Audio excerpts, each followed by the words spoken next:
됐어. 자, 기체. 예. 자, 기체하면 여러분들이 이제 필기 준비하세요. 필기 준비하세요. 그래서 기체하면 여러분들이 뭐 전혀 모르지는 않을 거예요. 아마 물리학적으로도 화학적으로도 가장 연구가 많이 된 부분 중에 하나고, 여러분들이 아마 화학을 중학교 때부터 배웠다고 하면 가장 많이 그 내용을 들어왔을 부분 중에 하나가 기체라서 모르는 건 아니라 이게 뭐 코치코치 다 말할 건 아니고 이게 몇 부분만 이제 포인트만 얘기를 할게요. 자, 우선 기체 분자 운동론이라고 해서 하나 알아둘 게 있죠. 문제 몇 가지 포인트 말씀드리도록 하겠어요. 예를 들어 25도씨에서 수소 기체 요거의 RMS 스피드를 구해봐라. 자, 저 계산하면 얼마예요? 자, 해보세요. 자, 계산기 있을 테니까 뭐 계산기로 한번 쓱 계산해서 나한테 답을 얘기해봐요. 시작. 가방에 있어요? 아니면 그냥 휴대전화 계산기를 해도 되고, 아니면 수식만 써봐요. 내가 쓱 보고 잘 하는지 볼게요. 자, 가은아 수식만 써봐요. 그럼 수식만. 수식만 써봐요. 뭐 유주 빨리 써봐요. 유주, 가은이 쓴 거 보고 유주하지 말고 자기 유주 빨리 써봐요. 빨리 해봐. 빨리 유주 써봐. 자, 재준이도 써봐. 써봐. 그렇지. 그렇지. 그거 거기에 숫자 넣어봐. 숫자 넣어보라고. 맞아. 거기에 숫자 넣어봐. 숫자. 그거. 그래서 뭘 구하라고 한 거냐면, 여러분들이 다 구하라고 한 건데, 요거 RMS 스피드 보이세요? 이 RMS 스피드라고 하는 게 3RT over M 요거죠? 이건 뭐예요? 네? 뭐요? 이건 나중에 얘기할 거고요. 조금 이따 얘기할 거고요. 자, 여러분 요 수식 기억나요? 요 수식을 이용해서 25도씨에서 어떤 기체의 RMS 스피드를 구할 수 있거든요. 혹시 RMS도 까먹은 거 아니에요? 야, 이 정도는 알죠? 이거 생각 안 나는 사람. 생각 안 나는 사람. 기억은 나요. 이건 기억나죠? 기억나죠? 자, 그러면 여기서 3은 숫자 3이고 R이 뭐예요? 기체상수고요. T는 절대 온도고, M은 분자량이잖아요. 그럼 여기다가 이 값을 넣어보라고요. 실제 넣어서 이 숫자를 계산해 보자고요. 여러분들 학교는 특히나 계산기를 쓰기 때문에 저 계산을 해볼 수 있어야 돼요. 경근? 왜 안 해봐요? 자, 재료 써봐. 재료 땡. 아니에요? 네. 어디? 유추. 이거 땡. 그다음. 1이 뭐예요? 1? 분자량. 수소 기체의 분자량 1이에요? 아니요.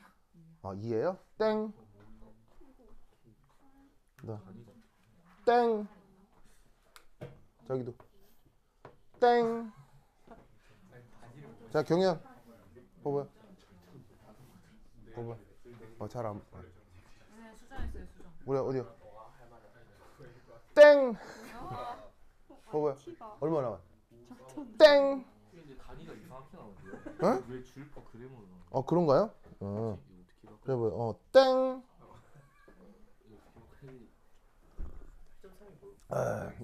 이럴 줄 알았어. 이거. 내가 그래서 일부러 시켜본 거예요. 일부러 시켜본 거야. 자, 숫자 계산해 본 사람. 계산해서 나한테 답 얘기해 줄 사람. 경근. 계산해 봤어요? 안 해봤죠? 자, 계산하면 답이 얼마예요, 이거? 0. 0이요? 0이 어디 있어요, 저기? 1000. 1000 근처예요. 자, 어떻게 또 희한하게 찍었네. 자 봅시다. 이렇게 합니다. 저기 준탕아. 준탕이는 맞췄어요? 준탕이 얼마 나왔대요? 6 나왔는데. 아, 20? 얼마 나왔다고? 진짜 시작 안 되겠네. 6이 나왔는데. 6이 나왔다고요? 그래요? 준상이가 좋아하는 나이. 제린이도 안 썼죠. 자 그리고 저 그 새로 오신 언니 이름이 뭐라고요? 새로 오신 언니 이름이 뭐라고요? 조주빈 뭐요? 조주. 예? 조 뭐야? 조주영. 아 조주영. 아 주영이 언니. 주영이 언니 그래요. 주영이 언니 주영이 언니도 해봤어요? 안 해봤어요? 그래? 그러면 저기 그 우진이는 했어요? 다니면서 어떻게 할지. 아 진짜로요? 아유 그래. 그러면 거기 우진아 저기 채린이도 잘 했는지 봐봐요. 열심히 하고 있는 것 같아요. 열심히 하고 있어요? 그래요? 그래. 채린아 우진이가 보면 안 돼요? 자 봅시다. 이거 어떻게 계산하냐? 우선 이 RMS 스피드 증명하는 과정이 있기도 한데 그 증명하는 과정 여러분 기억납니까? 충격량. 네, 충격량 시간으로 나눠가지고 했던 거 물리 시간에도 많이 했을 텐데. 안 해면 되겠죠? 안 해도 되겠죠? 자 그래서 이제 했다고 치고 증명했다고 치고 그럼 여기에서 이제 각각의 이 값들을 넣어야 이 스피드를 구할 수 있잖아요. 그러면 얘 같은 경우는 어떻게 되느냐? 3은 3이겠지 뭐. 자 R이 뭐예요? R이 기체상수죠. 기체상수는 값이 얼마예요? 1.3. 네, 기체상수는 값이 0.082가 있기는 하죠. 네. 그럼 이제 이때 얘 단위는 뭐예요? ATM 리터. 그렇죠. ATM 리터 몰의 역수 켈빈의 역수 이렇게 되죠. 이게 기체상수란 말이에요.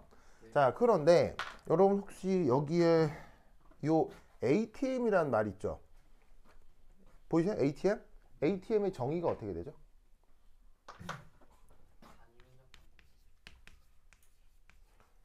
ATM의 정의가 뭐야?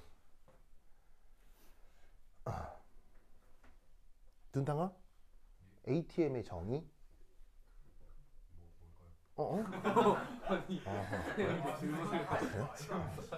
그래요? 그래. 자, ATM의 정의 어떻게 되어 있습니까? 우진아, ATM의 정의.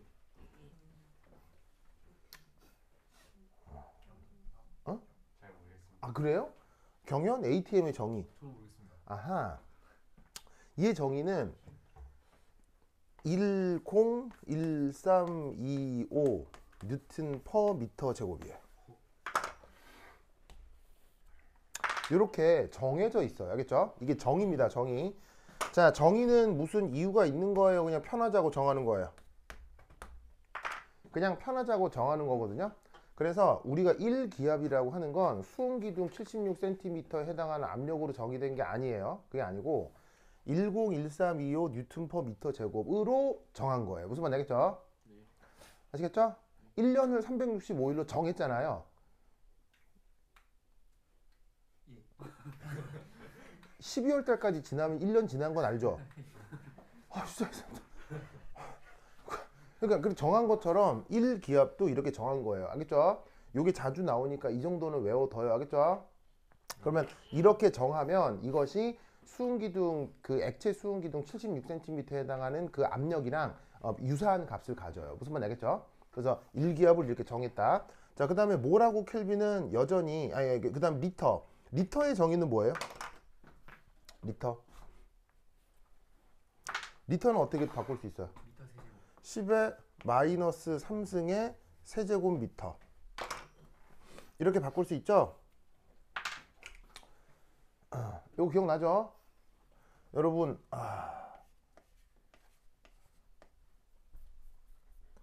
1세제곱미터는 몇 리터예요? 1000인 건 알죠? 이게 중학교 2학년 책에 초등학교 6학년 책에 나오거든요. 이 정도는 알죠? 알죠? 그래서 리터를 10의 마이너스 3승 미터 3승으로 바꿨어요. 그 다음 뒤에 있는 몰 역수 켈빈 역수는 몰하고 켈빈은 원래 MKS 단위니까 그대로 둔 거고요. 자, 그럼 얘네들을 계산을 해라. 그럼 0.082 101325 그 다음에 10의 마이너스 3승. 요 세 개 곱하면 어떻게 될까요? 요 세 개를 곱하면 그 유명한 8.314 이 정도 값이 나온단 말이에요. 알겠죠? 그리고 이때 여기 보시면은 뉴튼 미터 제곱 그 다음에 미터 3승 두 개 곱하면 뭐 나와요? 줄이 되는 거 알겠죠? 그래서 미터 제곱에 미터 3승 곱하면 그냥 미터가 되잖아요. 그래서 원줄의 정의는 1뉴튼의 힘으로 1미터 끌고 간 게 원줄이잖아요. 그래서 뉴튼 미터가 줄로 바뀐다고. 그래서 요 두 개 곱해서 줄로 바꾸고 나머지 단위 몰의 역수, 켈빈의 역수 그대로 써주시면 돼요. 그럼 지금 계산에서는 자 어떤 단위 체계를 써야 되느냐? 이런 식의 ATM 미터의 화학적 단위보다는 이런 식의 줄이 들어가는 MKS 단위 체계를 써야 뭐냐면 필요한 단위들을 얻을 수 있다고요. 그래서 이게 아니라 요 값을 넣어야 돼요. 그래서 요거 0.08이 쓰는 순간 나가리예요. 지금 몇명 보니까 여기 0.08이 쓰는 사람이 있는데 여기 0.08이 쓰면 나가리예요. 그렇죠? 네. 그러니까 요 자리에다 뭘 써야 돼? 8.31을 써야 돼. 단위 체계는 줄, 몰의 역수, 켈빈의 역수 이렇게 되고요. 그 다음에 곱하기 T가 뭐죠? T가 뭐예요? 그냥 온도 아니고 절대 온도죠. 그럼 지금 현재 온도가 25도씨잖아요. 그럼 여기다가 어떻게 해줘야 켈빈으로 바꿀 수 있어요? 바로 273.15를 더하면 켈빈으로 바꿀 수 있죠. 알겠죠? 그리고 나누기 그 다음에 이제 루트 하고 요게 뭐 이건 뭐야 이거? 이건 뭐예요? 얘는 분자량이죠. 그러면 수소기체의 분자량이잖아. 아까 가은이가 수소기체 분자량이 1이라고 그랬거든요. 자, 수소기체의 분자량은 얼마예요? 자, 이 자리에다가 쓸게. 이게 분자량이란 말이에요. 그럼 승호야, 수소기체 분자량 얼마예요? 2죠, 2. 2의 단위는요? 자, 분자량 혹은 얘는 다른 말로 몰 질량이죠. 그럼 몰 질량이 되면 단위 체계가 뭐가 돼야 돼요? 그램 퍼 몰이잖아요. 그죠? 그래서 이제 이 상태로 딱 놓고 계산을 해요. 그럼 또 바로 나가리죠. 그러면 단위를 어떻게 해줘야 되느냐? 여기에다가 곱하기 10의 마이너스 3승을 한 다음에 킬로로 바꿔야 돼요. 이렇게 계산을 해야 됩니다. 자, 킬로의 뜻이 뭐예요? 1000이잖아요. 10의 마이너스 3승을 다시 곱했으니까 등호 성립해요? 등호 성립 안 해요? 여전히 등호 성립하죠. 그래서 여기다가 어떻게 10의 마이너스 3승 넣고 킬로를 넣어야 계산이 제대로 나오게 됩니다. 알겠죠?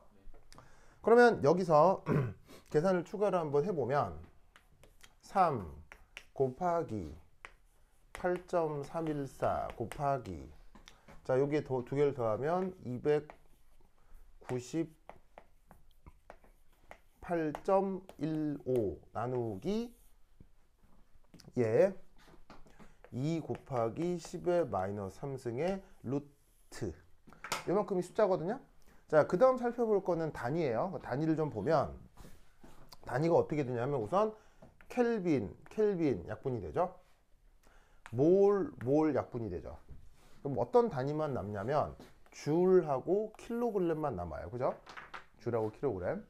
그럼 여기에 단위 체계가 뭐가 남냐면 줄 나누기 킬로그램의 루트. 보이시죠? 그래서 지금 여기까지가 계산 과정이라고요. 알겠죠? 여기까지 계산 과정이에요. 그러면 여기 뒤에 있는 요 숫자죠. 숫자. 요 숫자를 열심히 계산해. 계산기 놓고 열심히 계산하면 뭐 내 기억은 가물가물한데 대략 1000에서 한 2000 사이 나올 거예요. 이 정도 값 나오면 대충 맞아요. 그래서 대충 아마 이 정도 나올 거고 그럼 중요한 건 뒤에 있는 단위라서 이 단위만 한번 살펴볼 거예요. 자, 이 단위에서 여러분 여기에 있는 줄의 정의가 뭐예요? 줄의 정의가 아까 말씀드렸다시피 뉴튼 곱하기 미터죠.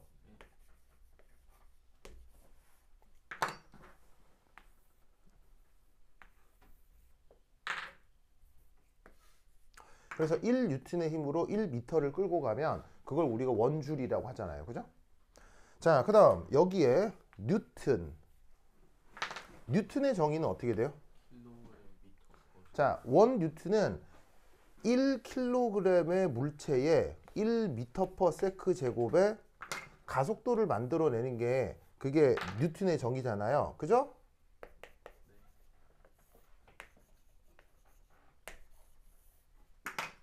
그럼 여기서 어떻게 되느냐? 어떤 단위가 약분돼요? 킬로그램 약분이 되고 미터 곱해지고 세크가 제곱이고 루트가 있으니까 최종적으로 계산하면 뭐가 돼요? 미터 퍼 세크가 나오는 거죠. 그래서 나와 있는 요 줄 퍼 킬로그램 루트가 다른 말로 미터 퍼 세크가 될 수밖에 없다고요. 그래서 단위 체계를 MKS로 다 정해놓으면 이렇게 생각할 뭐 이렇게 굳이 다 이렇게 연산을 안 해봐도 얘는 자연스럽게 미터 퍼 세크가 나올 수밖에 없어요. 무슨 말 알겠죠?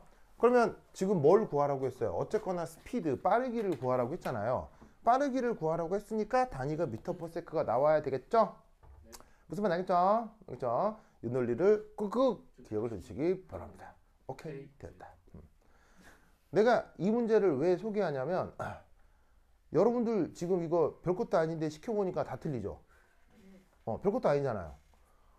이 문제에 나도 낚였기 때문이에요. 언제? 고등학교 1학년 때. 고등학교 1학년 물리 수업, 물리 시간에 이 문제가 나온 거예요. 그러니까 수업 시간에 열심히 막 이거 증명하는 거 있잖아요. 막 뭐 운동량 보존해가지고 운동량 변하고 시간으로 나눠 충격량 계산하고 해서 막 압력 계산 뭐 그런 거 있잖아요. 그런 것만 열심히 공부를 했죠. 막 증명 과정도 달달달 외우고. 근데 정작 수업 시간 그 시험에는 물리 선생님이 어떤 문제를 내셨냐면 그것도 객관식으로 25도씨에서 수소기체 RMS는 얼마인가? 그래서 1번 얼마, 2번 얼마 나오는 거예요.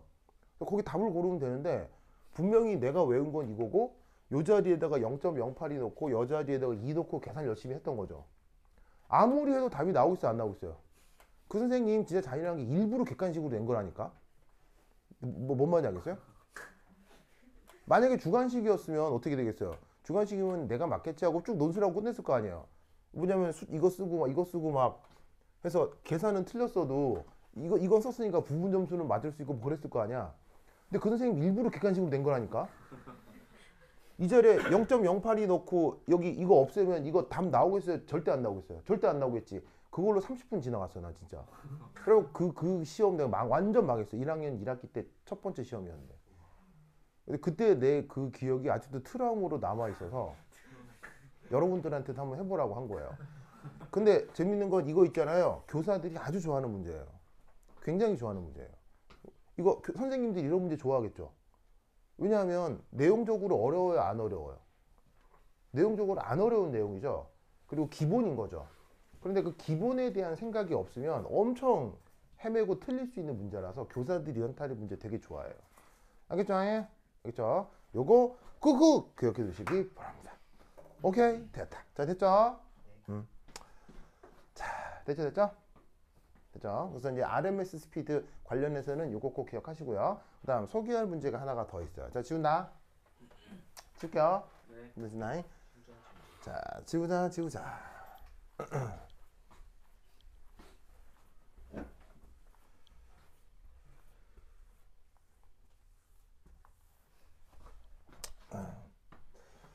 자, 지금 소개할 문제는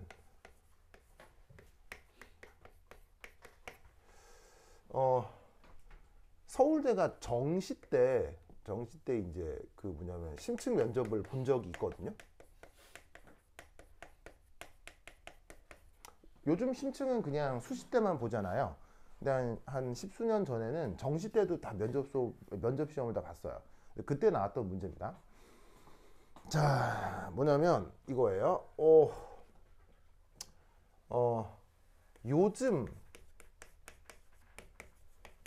대기 성분은 질소와 산소의 개수비, 부피비가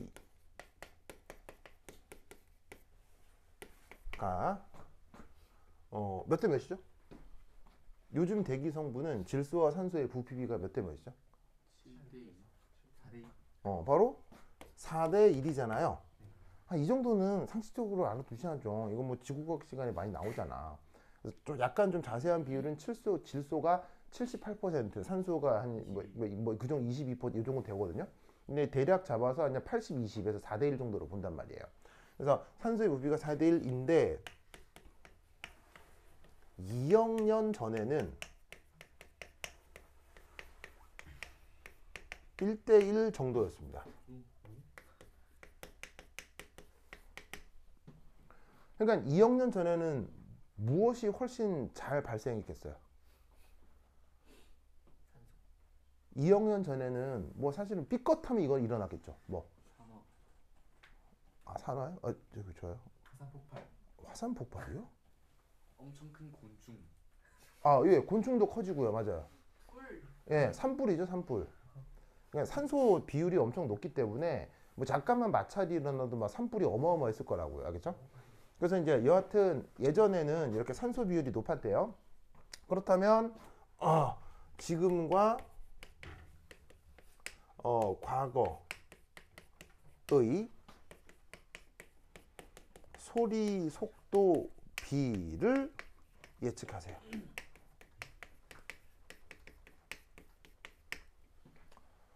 이게 시험 문제로 나온 적 있습니다. 자, 해볼까요? 시작. 해볼까요? 시작.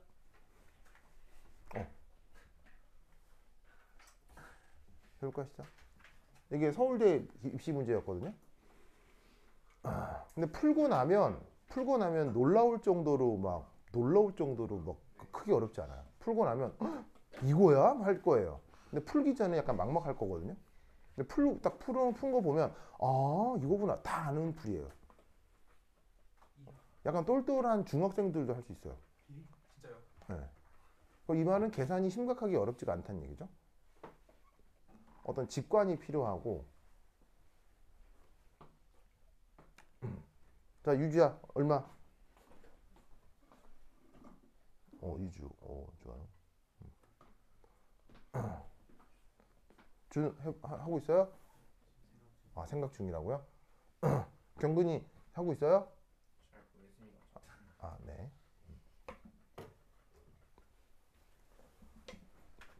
준탕아 어떻게 하면 되겠어요? 준탕아 요즘은 왜 경연이랑 잘 안 앉아요? 선생님 싫어요. 응? 그래요? 사양 쌤이랑 말하기 싫대요. 그래요? 그래요? 싸웠어요? 네. 진짜로요? 그러면은 경연이하고 준상이가 옛날에 동현이하고 처럼 되는 거예요? 왜 그래? 준상이가 저희 노예가 된다면 좀 다시 친하게 지내는 게 예전에는 갑자기 그래요? 뭐라고? 그래. 요즘 준상이 동현이랑은 친하잖아요.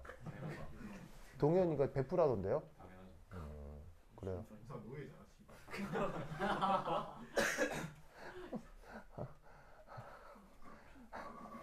그래요. 준우도 준상이랑 친해요? 네. 그렇구나. 그러면 준우도 동현이랑 친해요? 그렇군. 유주랑은 친해요? 아니요. 모르는 애예요? 준우 동생? 그래요? 그러네? 둘이 같은 집안 사람 아니에요? 전유추, 천춘후. 와우. 동생이네요. 전씨가 이렇게 흔하진 않잖아요. 그러니까 뭐 이렇게 족보상 연결돼 있는 거 아니에요? 제 동생은 진짜 전해줘요. 진짜로요? 오, 그랬구나. 알았어요. 전두환 뒤에서 전두환이라고요? 그래요? 전일원. 그래요? 그래? 나는 정씨예요, 정. 자, 했습니까? 누구야? 여기 누구야? 제주는 해봤어요? 생각 중이에요? 자, 봅시다. 승호, 보여. 어디 보여? 어디 보여? 그랬어요? 좋아요. 자, 갑니다.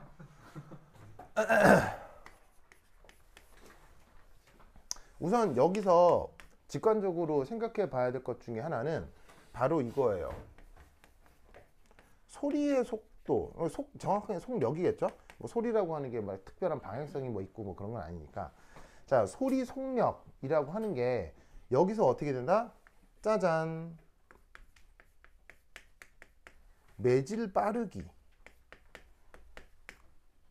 요거에 비례하지 않을까라고 생각하는 거예요. 직관적으로. 그 소리라고 하는 것도 일종의 그 뭐예요? 저번 시간에 양자역학 시간에 했던 것처럼 파동이잖아요. 파동이라고 하는 건 에너지가 무엇을 타고 전달되는 게 파동이에요. 에너지가 이렇게 매질을 타고 이동하는 걸 우리가 파동이라고 하죠. 그럼 소리의 가장 중요한 그 뭐냐면 매질이 뭐예요? 바로 지금의 경우는 공기겠죠.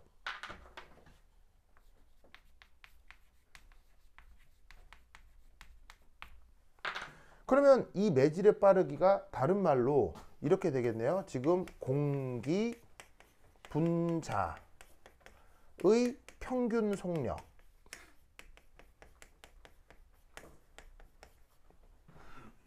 이 될 거란 말이에요. 그래서 지금 소리를 전달하는 매질인 공기의 평균 속력, 그것이 현재 소리 속력에 어떤 가장 큰 영향을 줄 거다. 정확하게 등호까지는 아니어도 비례관계가 있을 거다라고 생각해 볼 수 있는 거죠. 뭐만 알겠죠? 이해하셨어요? 자, 그러면 이때 공기 분자의 평균 속력 중에 뭐가 있을 수 있다는 얘기예요. 바로 VRMS가 있을 수 있다는 얘기죠. 그래서 결국 여기서 어떤 생각을 해볼 수가 있냐면 소리의 속력을 비교하라는 얘기는 그 매질인 공기의 RMS 스피드를 비교해 보라 라는 말이랑 같은 말일 수 있다는 얘기인 거예요. 알겠죠? 물론 평균 속력에는 어떤 속력도 있어요. 그야말로 V 에버리지도 있죠. RMS 스피드 말고 에버리지 스피드도 있죠. 이건 조금 이따 얘기를 할 건데요. RMS 스피드는 수식이 어떻게 됐어요? 3RT M의 루트 이렇게 된 건데 에버리지 스피드라고 하는 얘가 있어요. 얘는 어떻게 표현되냐면 8RT 파이 M 이렇게 표현되거든요. 그래서 평균 속력이라고 할 때 뭐 요걸 써도 되고 요걸 써도 돼요. 근데 보통 공교육 과정에서는 요건 안 가리키고 공교육 과정에서는 요것만 가리키니까 여기에서 평균 속력을 RMS 스피드에 비례한다라고 생각해도 되는 거죠. 알겠죠? 그래서 소리 속력을 비교할 때 요거에도 상관없어요. 뭐 결론은 같아요. 결론은 같은데 이거는 우리가 공교육 과정에서 안 가리키니까 요걸 가지고 과거와 현재의 소리 속력 비교를 해보자 이런 거죠. 아시겠죠? 자, 그러면 이제 두 번째 이. 그러면 RMS 구하기. 첫 번째 1. 지금 자, 잘 보시면 이 대문자 M의 의미가 뭐였어요? 바로 분자량이거나 아니면 몰질량이죠? 맞나요? 자, 그런데 아시다시피 공기는 순물질이에요? 혼합물이에요? 공기는 아시다시피 혼합물이죠. 주로 누구하고 누가 섞여 있는? 질소하고 산소하고 섞여 있는. 요즘은 4대1, 과거에는 1대1. 알겠죠? 그럼 이때 여기서 지금의 뭘 계산해야 되냐면 짜잔. 자, 이게 뭐예요? 바로 산술평균이요.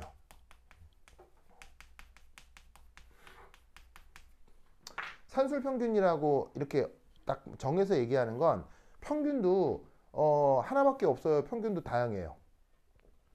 평균도 다양하죠. 그래서 왜 여러분 수학 시간에 뭐 산술평균, 조합평균, 기하평균 이런 말 들어본 적 있죠. 그래서 평균도 다양하기 때문에 콕 집어서 산술평균이라고 한 거예요. 그럼 산술평균이라고 하는 건 되게 구하기 어려운 거예요. 아주 보편적으로 쓰는 평균이에요. 아주 보편적으로 쓰는 평균이죠. 자, 그러면 이때 이 산술평균을 어떻게 표현해야 돼요? 산술평균은 어떻게 나타내는 거예요? 더해서 나눈다고요? 비대하다고요? 응? 부피 비대로? 오, 좋아요. 자, 그러면 봐봐. 기억나려면 모르겠는데. 자, 또 간단한 퀴즈. 1 2. 자, 이렇게 5개의 숫자가 있어요. 산술 평균 어떻게 해요? 저희 산술 평균 어떻게 합니까? 어떻게 해요? 아니 그 뭐냐면 되게 여러분 아무것도 아닌 질문이라고 생각할 수 있겠지만 이 아무것도 아닌 질문으로 이따가 적분을 할 거라고요. 그래서 이 아이디어를 알고 있어야 돼요. 아무것도 아닌 아이디어를 가지고 적분할 거라고요. 이거 어떻게 계산해요? 방금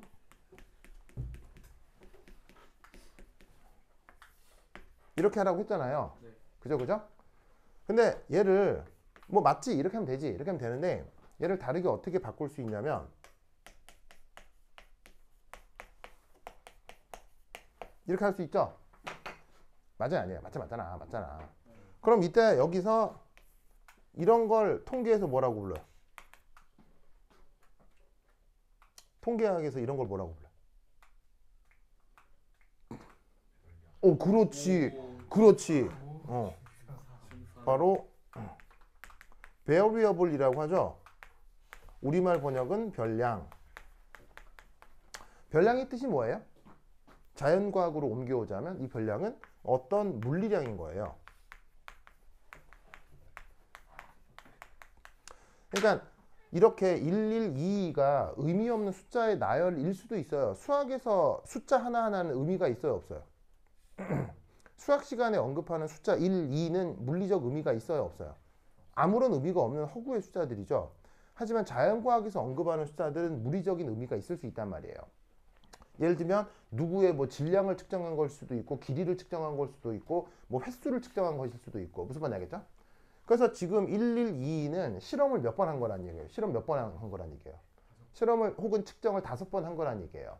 5번 했는데 그 측정된 물리량이 1이 나올 수도 있고 2가 나올 수도 있고 마치 뭐일 수도 있냐면 주사위 던진 거일 수도 있다는 얘기예요.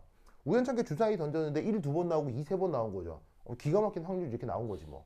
그런 거일 수도 있단 말이에요. 그러니까 이런 식의 1과 2는 물리적으로 보자면 어떤 물리량이 되고 그걸 일반적으로 통계학에서는 variable이라고 한단 말이에요. 알겠어요?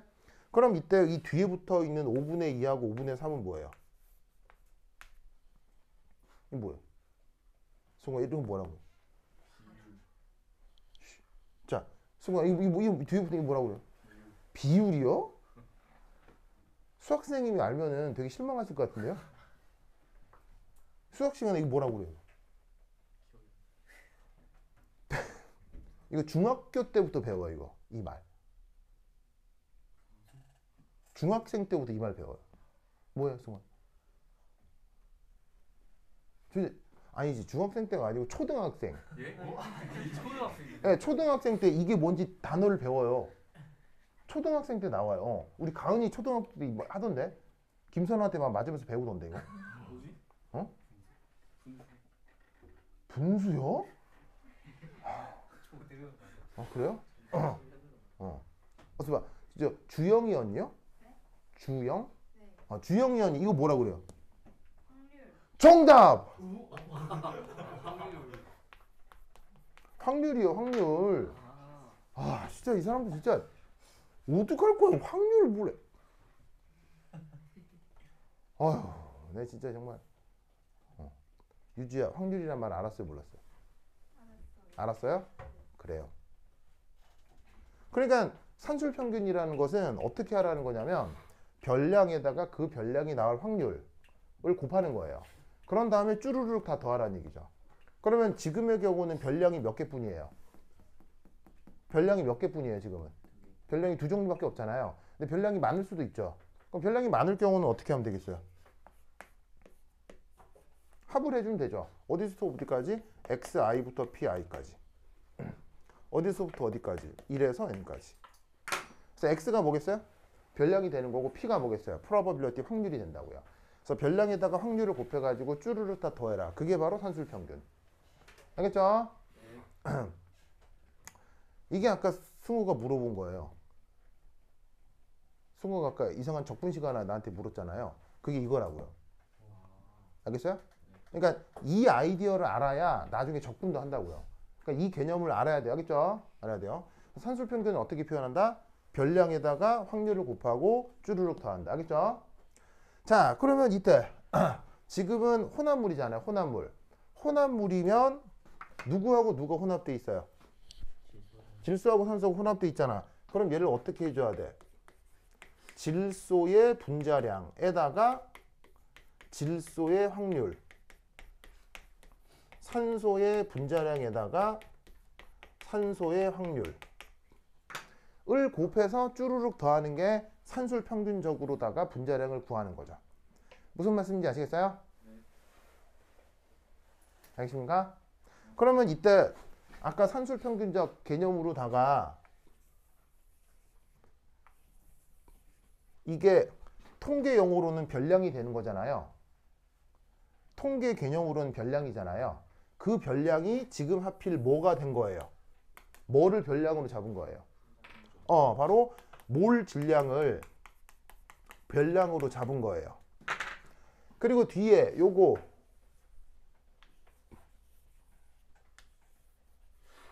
이게 뭐예요? 이게 확률이잖아요. 수학에서는. 수학에서 확률을 화학에서 뭐라고 해요? 화학에서는 확률이라는 말 안 쓰죠. 빈도. 카이.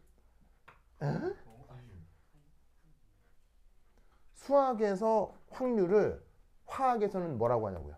다 하는 말이에요. 다 하는 말이에요, 여러분들. 정답! 몰 분율이요.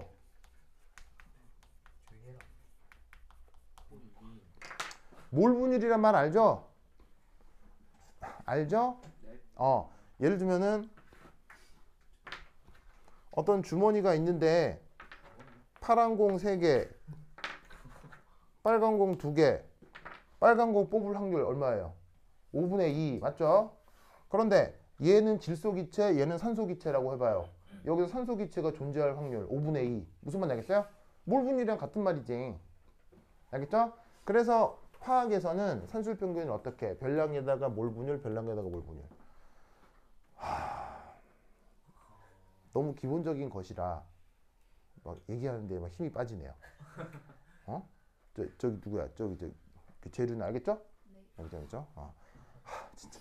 자, 그러면 얘를 계산해 봅시다. 여기 줄게요. 여기 준다. 준다. 에이. 지우자. 슥슥슥슥. 자, 그러면 이때 질소 분자량 얼마예요? 아니지, 물어봐야지. 가은아? 질소 분자량 얼마예요? 14. 28이죠. 맞네. 네, 여기서의 질소는 질소 기체잖아요. 질소 기체면 분자식이 뭡니까? N2죠, N2. 그럼 분자량이 얼마예요? 28이죠. 그 다음 곱하기 이 질소 분자가 나타날 확률 얼마예요? 확률. 확률 얼마예요? 확률 얼마냐면 0.8이잖아. 그지? 네. 그 다음 더하기 유주야 산소 기체의 분자량은?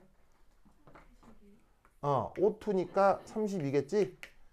그게 확률이 지금 얼마예요? 4대 1이니까 몰 분율로는 0.2가 될 거다 이런 말이에요.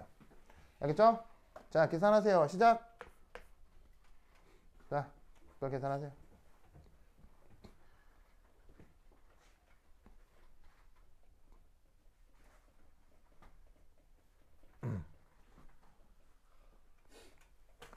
자, 승우 얼마 나와요? 515. 뭐요? 뭐야? 다른 거구나. 28. 저 딴 거. 아니 이거 하기 평균했는데 515. 진짜. 저 다른 거 계산하고 있었어요. 진짜 승우 너무해. 자, 뭐냐? 28.8 정도 나올 거예요. 자, 단위는 그램 퍼 몰. 알겠죠? 그렇죠? 자, 그러면 이때 여기서 우리는 마찬가지로 RMS 구하기니까 우선 첫 번째 평균 분자량이라고 제목을 바꿉시다. 그래서 얘는 지금. 자, 그러면 과거의 평균 분자량은 어떻게 계산하면 되겠어요? 과거의 평균 분자량은 그럼 똑같이 어떻게 계산하면 돼요? 몇 대 몇이라고 그랬어요? 1대 1이라고 그랬잖아요. 그럼 요 몰 분율만 어떻게 바꾸면 되겠어요? 몰 분율만 2분의 1로 바꾸면 된다. 이런 말이죠. 맞습니까? 네. 그러면 계산해 주면 얼마다? 30이 나온다. 이런 얘기죠. 됐죠? 그러면 이때 이 VRMS 비교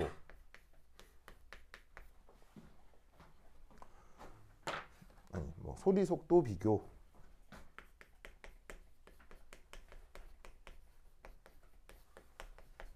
자 어떻게 하면 되느냐 소리 지금 나누기 소리 과거 자 그럼 얘는 뭐 RMS 스피드 비교하는 거예요. 어디서? 지금과 과거의 아시겠죠?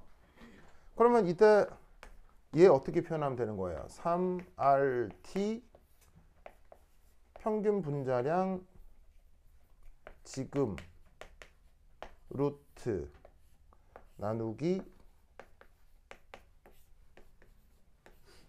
과거의 평균 분자량 루트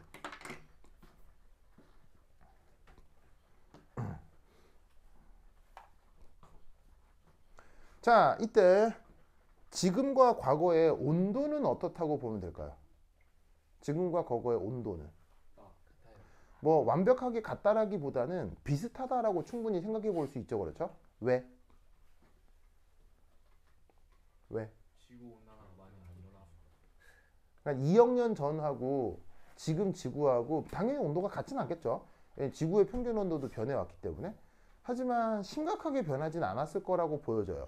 예를 들면 뭐 지금은 평균 온도 뭐 한 뭐 20도 내외지만 과거에는 평균 온도가 뭐 400도 뭐 이러진 않았을 거라는 얘기인 거죠. 왜?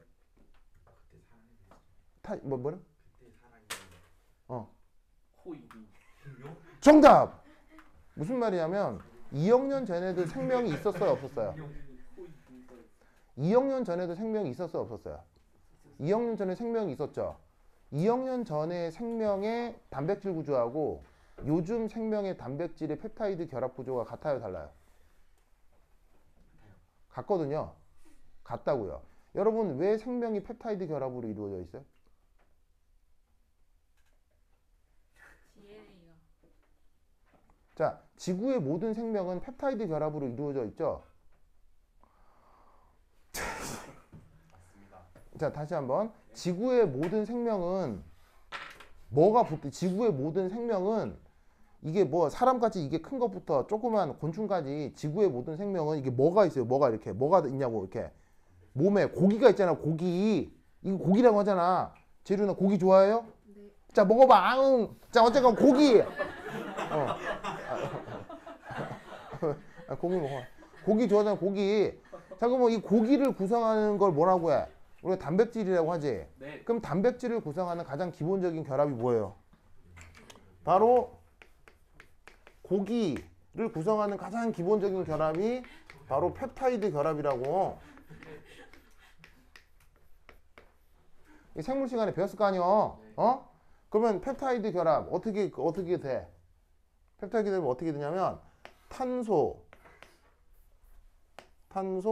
샨쇼, 뭐 어떤 알킬 그룹, 질소, 슈쇼, 어떤 알킬 그룹. 이렇게 붙어 있는 요걸 펩타이드 결합이라고 한다고. 알겠어요? 그러니까 이 고기가 사람 고기건, 돼지 고기건, 뭐 바퀴벌레 고기건 다 뭐로 구성된다고요? 요 결합으로 구성된다고요. 무슨 말인지 알겠죠? 네. 왜? 왜? 안정적이요. 왜? 왜냐하면 얘가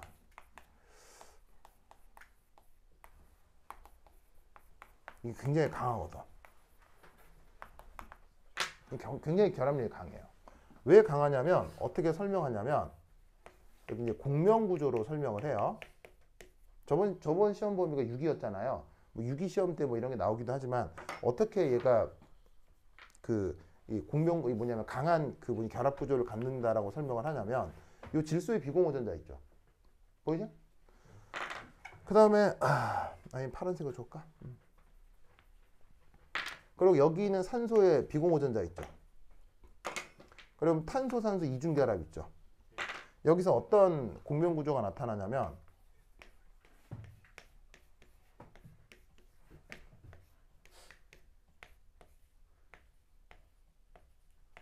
이렇게 돼요.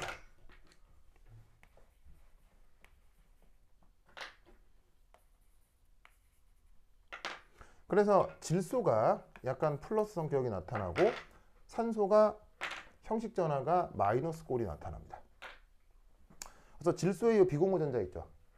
얘가 탄소 쪽으로 이동을 하면서 탄소하고 질소가 이중결합을 형성해요. 알겠죠? 그 이중결합을 만들고 탄소가 옥텟을 만족하기 위해서 이중결합 전자가 산소 쪽으로 간다고. 그러면 잘 보세요. 이 탄소하고 이 질소는 단순한 단일 결합이겠어요? 이중결합적 성격이 섞여 있겠어요? 이중결합적 성격이 섞여 있어요. 그럼 이중결합이 약간 나타난다는 얘기는 결합력이 세다는 얘기예요? 결합력이 약하다는 얘기예요?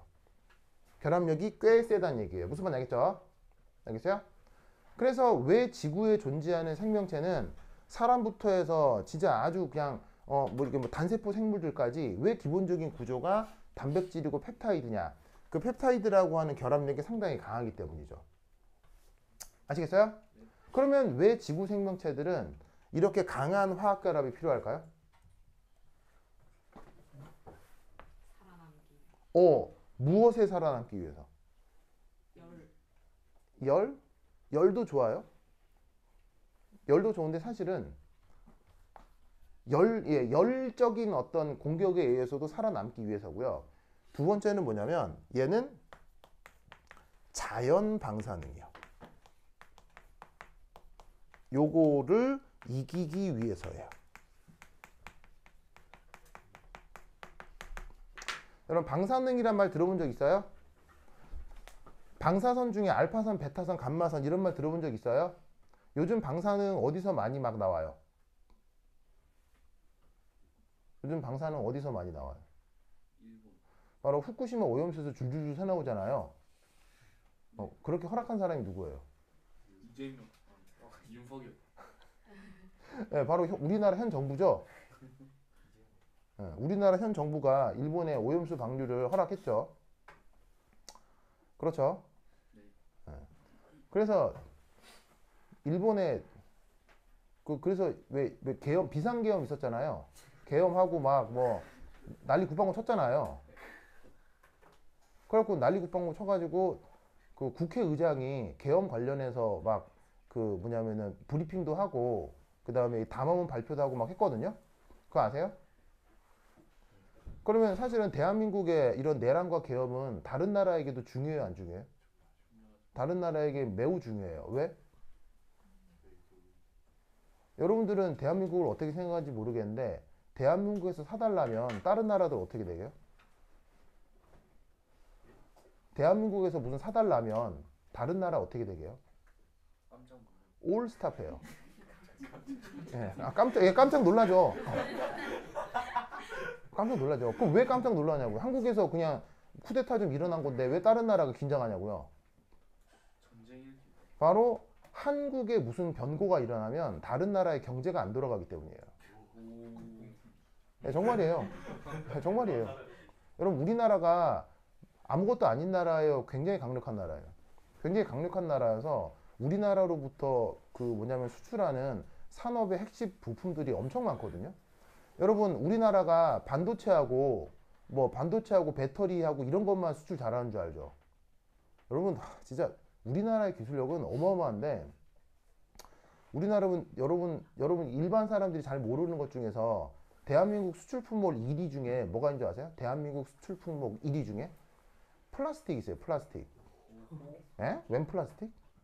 플라스틱이 뭐예요? 이런 거 이거 전 세계 수출 1위가 이거 우리나라예요. 에? 근데 사실 생각해봐. 이런 플라스틱 좀 없다고 큰 불편함 없어요. 이런 거 없다고 근데 대한민국의 수출 품목 1위 플라스틱은 이런 플라스틱이 아니고요. 특수 절연 플라스틱이에요. 무슨 말인지 아세요? 특수 절연 플라스틱. 무슨 말인지 알아요?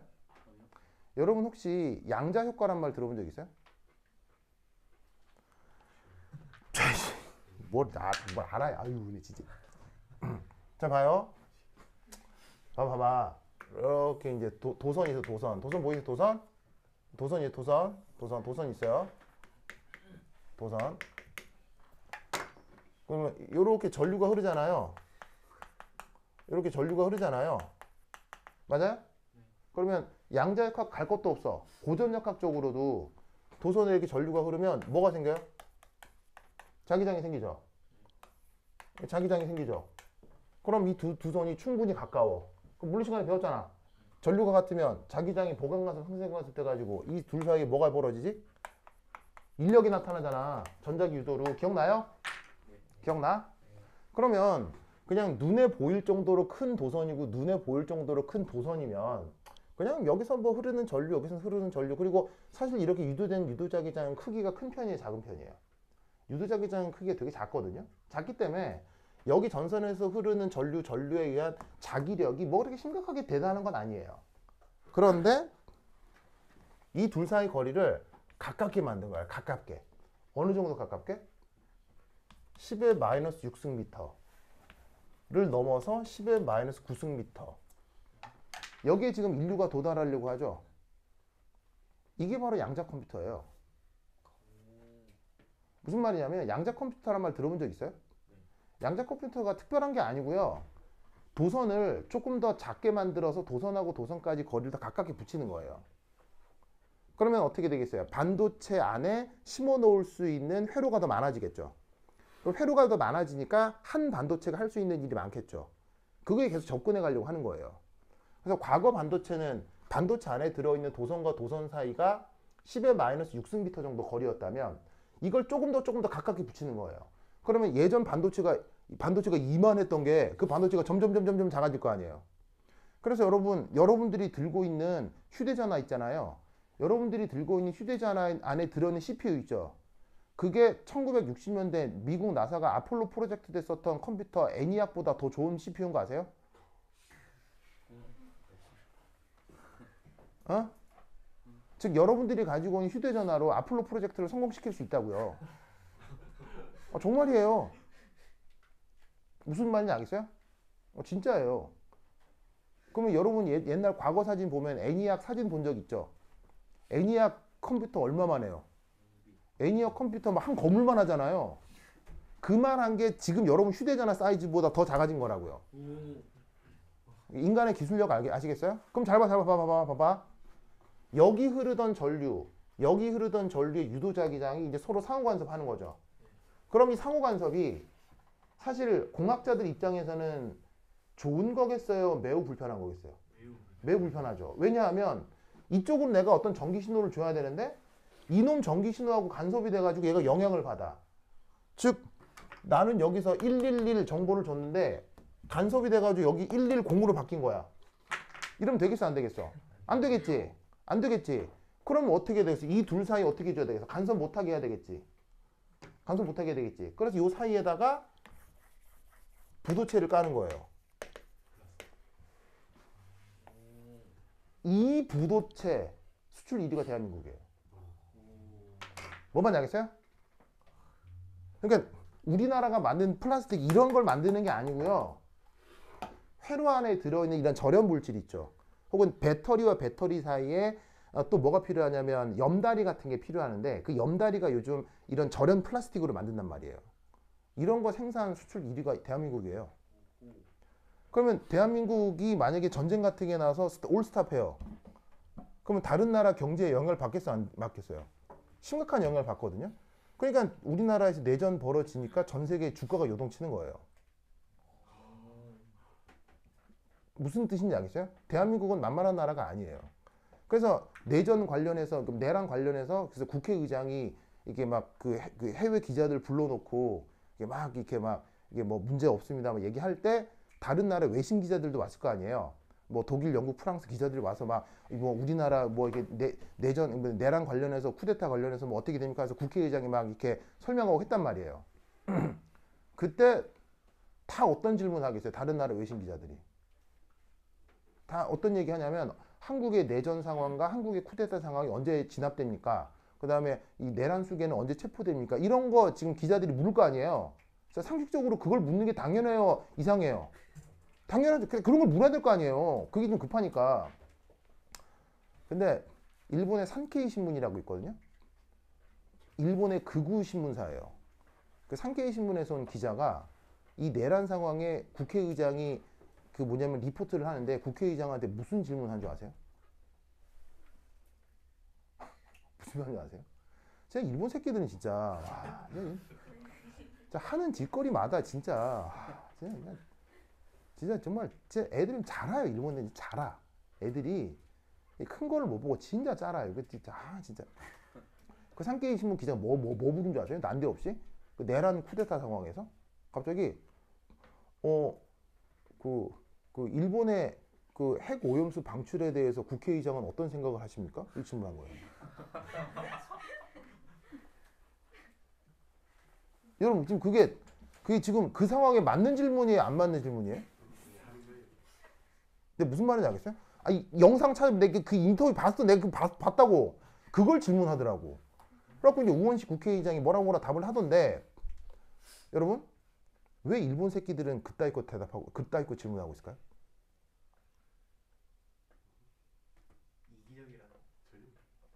일본이 핵 오염수를 태평양에 방류하게 허락해 준 게 누구라고요? 현 정부라고 했죠. 그럼 만약에 현재 쿠데타가 일어났잖아요.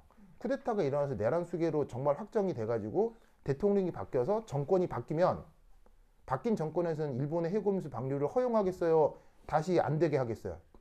그래서 질문한 거예요. 일본 애들이 바보라서 그걸 물은 게 아니고요. 미래를 보는 거예요.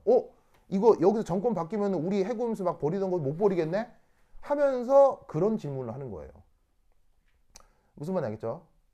난데없는 질문이 아니고 지들한테는 중요한 질문이죠. 전 지구의 이 뭐냐면 건강과 생명을 파괴하면서. Anyway, 그 방사능이 원래 자연에도 있어 없어요? 원래 자연에도 있죠. 그러면 이 원래 자연에도 있는 방사능은 생명에 친화적이에요, 생명 파괴적이에요? 생명 파괴적이죠.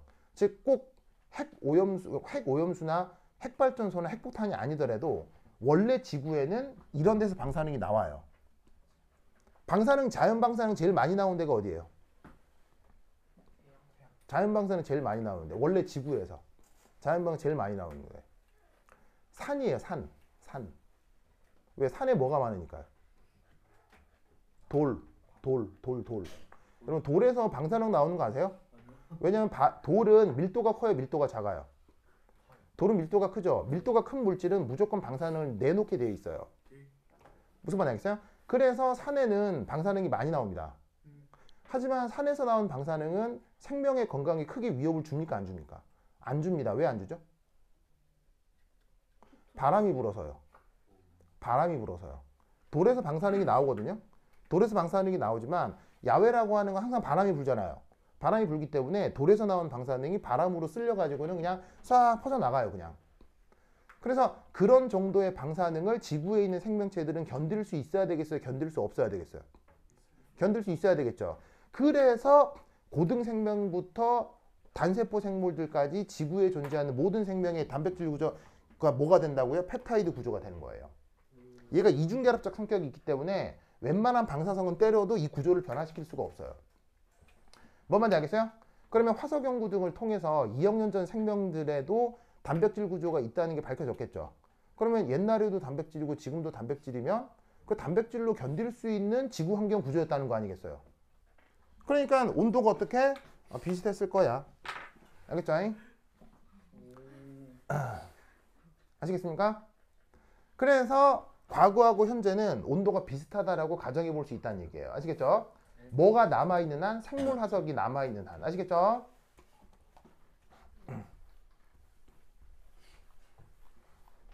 그래서 이런 것들이 이제 그 서울대나 카이스트 심층 면접 등에 나올 수 있어요. 그리고 지금은 아닌데 여러분 2학기 때 학교에서 심층 면접 관련 수업을 할 텐데 그때 이런 내용들이 언급될 수 있습니다.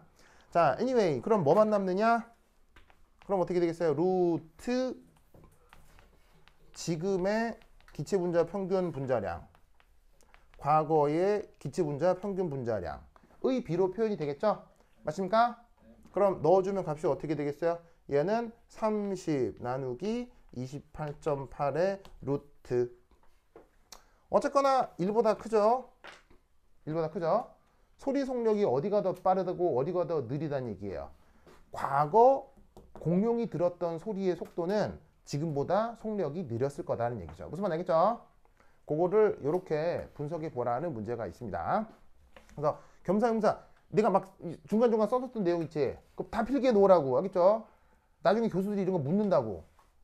알겠죠? 그렇죠? 오케이, 됐다. 그 다음 한 장 넘기시면